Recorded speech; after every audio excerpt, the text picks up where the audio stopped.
Assalomu alaykum. Men tadbirkorlik faoliyatimni yaqindagina boshladim. Sanitariya-epidemiologik xulosa olishim uchun aynan sizning qo'mitangizga murojaat qilishim lozim ekan. Men ushbu murojaatga qanday hujjatlar kerak ekanligini bilmayapman. Iltimos, yordam bersangiz.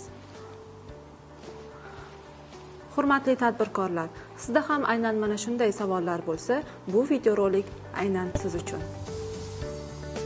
Birinchi bosqichda xorijdan mahsulot olib kelayotgan tadbirkor sanitariya-epidemiologik xulosalarni rasmiylashtirish uchun yagona darcha bojxona axborot tizimi orqali, mahalliy ishlab chiqaruvchilar esa yagona interfaol davlat xizmatlari portali orqali ariza va unga ilova qilinadigan hujjatlarni elektron shaklda yuboradi.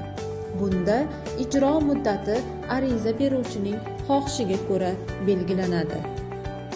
Ikkinchi bosqichda Sanitariya-epidemiologik osoyishtalik va jamoat salomatligi qo'mitasi sanitariya-epidemiologik xulosalarni rasmiylashtirish bo'limi boshlig'i bir ish kuni ichida mas'ul bo'lgan sanitariya vrachini tayinlaydi. Uchinchi bosqichda bir ish kuni ichida mas'ul sanitariya vrachi va ariza beruvchi o'rtasida sanitariya-epidemiologik xulosalarni rasmiylashtirish uchun shartnoma tuziladi.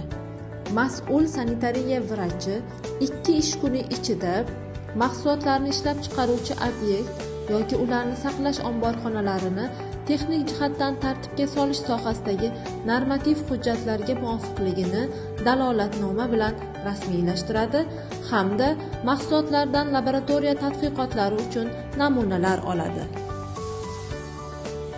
5-bosqichda mas'ul sanitariya vrachi tomonidan namuna sifatida olib kelingan mahsulotlar akkreditatsiyadan o'tkazilgan maxsus laboratoriyalarda tekshiruvlardan o'tkaziladi va natijalar bayonnomalar bilan rasmiylashtiriladi. Bu jarayon texnik jihatdan tartibga solish sohasidagi normativ hujjatlarda belgilangan muddatlarda amalga oshiriladi. Ya'ni bu mahsulotlarning qanday turga mansubligi va nechta bosqichda tekshirilishiga bog'liq.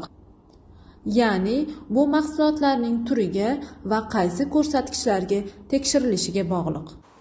Sanitariya-epidemiologik xulosa berish tartibi O'zbekiston Respublikasi Vazirlar Mahkamasining sanitariya-epidemiologik xulosalarni rasmiylashtirish to'g'risidagi 318-sonli qarori bilan muvofiqlashtiriladi.